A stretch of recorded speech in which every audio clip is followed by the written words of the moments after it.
आदाब, नमस्कार। आप सभी का स्वागत है QNS न्यूज़ की शाम की पेशकश तलाश जवाब की। मैं हूं आंचल मिस्कीन।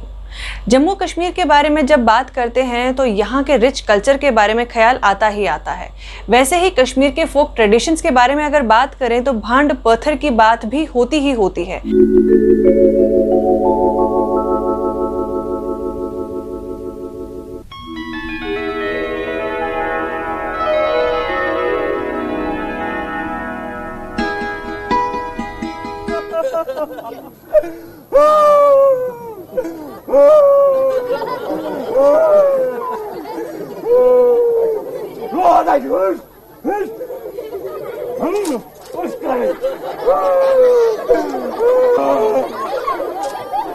अरे क्यों रे क्यों 1000 रुपए शुतुर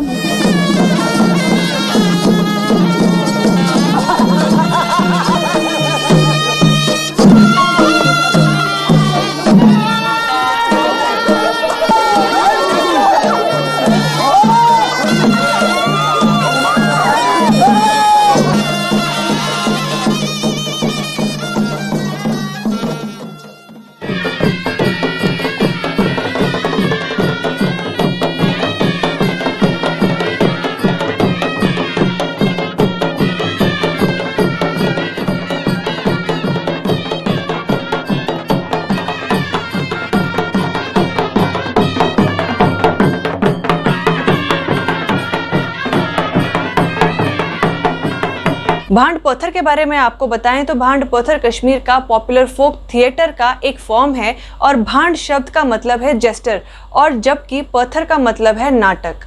ये स्पेशली भांडों या फोक थिएटर एक्टर्स के समुदाय से जुड़ा हुआ है। भांड लगभग 12 तरीके के भांड पत्थर बनाते हैं और घाटी भर में भांड एक well organised folk theatre community के रूप में अपना काम सबके सामने प्रदर्शित करते हैं। भांड पत्थर के पात्रों में मस्खर यानी जेस्टर महत्वपूर्ण हैं क्योंकि वो रोजमर्रा की जिंदगी में असामाजिक और भ्रष्ट प्रथाओं को लाइट वे से सबके सामने लाने में महत्वपूर्ण भूमिका निभाते हैं। तो पानी है कि आखबासा है बोल जाओ ये जब पानी शॉट परमान लगे वो बिहु पसा रेडियो ताल है बसा रेडियो सा ताल है ताल है राता भांड प्रदर्शन आमतौर पर अदालत की साजिशों को लागू करने, गवर्नमेंट बॉडीज द्वारा एक्सप्लॉयटेशन, रिलीजियस लीडर्स द्वारा होने वाला करप्शन, सोशल इनजस्टिस और आपदाओं के समय में ऑफिशियल इनकॉम्पिटेंस के इर्द गिर्द घूमते हैं। बदलते समय के साथ साथ भांड पत्थर में भी कुछ बदलाव देखे गए हैं, पर हाँ, उन्हें बदलाव कहना गलत होगा क्योंकि अब ये लुप्त होता जा रहा है। शोपियान में रहने वाले अब्दुल खलीक भट्ट जो खुद भांड पत्थर में भांड के रोल में काम करते थे, वो कहते हैं कि जैसे समाज आगे बढ़ता जा रहा है वैसे ही भांड पत्थर पीछे जाए जा रहा है। इतना पीछे जा चुका है कि खत्म हो चुका है।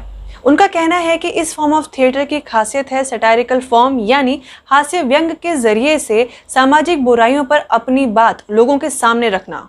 इस तरह से हंसी मजाक में लोगों तक सीरियस मुद्दों पर बात करना और फैक्ट्स सामने रखने से काफ़ी असर पड़ता था और साथ ही भांड पत्थर एक एफिशिएंट तरीका था सब में अवेयरनेस क्रिएट करने का। पर अब ये क्राफ्ट खत्म हो चुका है। शोपियान के इन्हीं थिएटर आर्टिस्ट ने भांड पत्थर का आज का हाल बताते हुए कहा कि इसकी चमक 1980 से ही कम होनी शुरू हो चुकी थी, जो समय के साथ साथ आज खत्म हो चुकी है।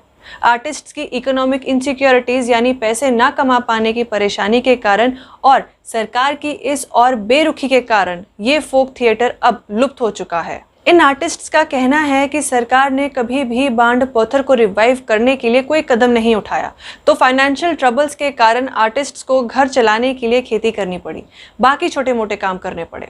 वैसे भी सामाजिक धरोहर को संरक्षित यानी प्रिजर्व्ड रखने के लिए सरकार के द्वारा उठाए हुए कदम ही सहायक साबित हो सकते हैं, पर जब एडमिनिस्ट्रेशन ही इस फोक आर्ट को इग्नोर किए बैठी है तो इसे कौन ही रिवाइव कर पाएगा। इसीलिए यहाँ हम as a citizen of Jammu and Kashmir उम्मीद करते हैं कि ये बात सरकार तक पहुँचे कि भांड पत्थर जैसा ट्रेडिशनल फोक थिएटर सिर्फ किस्से कहानियों का हिस्सा बनकर ना रह जाए, पर ऐसे कंडीशंस हो जहाँ इसके स्टेज शोज ऑर्गेनाइज किए जाएं ताकि आने वाली पीढ़ी भी अपने शहर के हिस्टोरिकल क्राफ्ट को विटनेस कर सके।